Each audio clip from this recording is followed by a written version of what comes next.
Hi everyone! Welcome back to my channel. Today, we're making a delicious banana bread with a chia seed topping. It's healthy and moist and super easy to make. Let's get started. First, we'll start mashing 3 bananas. Then we'll add 1/2 cup white sugar, melted butter, 1/2 cup of brown sugar, 1/2 cup of milk. I used almond milk. Then we'll add 2 eggs. Add 2 teaspoons of vanilla,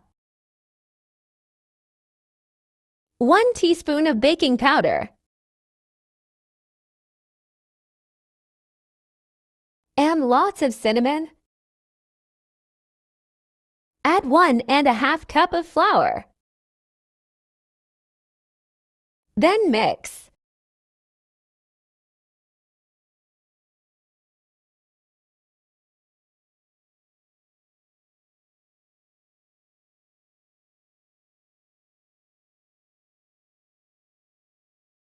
Lastly, we'll add chia seeds. Chia seeds help with heart health, digestion, bone health, and weight loss. Bake at 400 degrees for about 15 to 20 minutes.